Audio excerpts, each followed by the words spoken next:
ஒருவன் ஊக்கத்தை கைப்பொருளாக கொண்டவன்.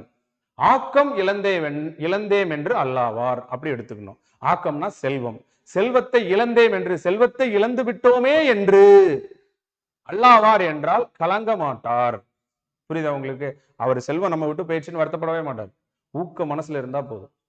ஏன்னா நம்ம எடுத்துக்கொண்ட காரியத்தின் மூலமாக அந்த செல்வத்தை நாம் பெற முடியும் அப்படின்னு சொல்றாரு அவர்.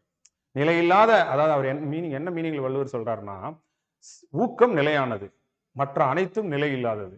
அந்த நிலையான ஊக்கம் இருந்தா போதும், செல்வத்தை எவ்வளவு வேணாலும் சம்பாதிச்சுக்கலாம். ஆனா உள்ளத்துல ஊக்கம் இல்லாம நீ எவ்வளவு செல்வத்தை வச்சிருந்தாலும் நிச்சயமா என்ன செய்ய முடியாது, அந்த செல்வத்தை உன்னால பாதுகாக்க கூட முடியாது.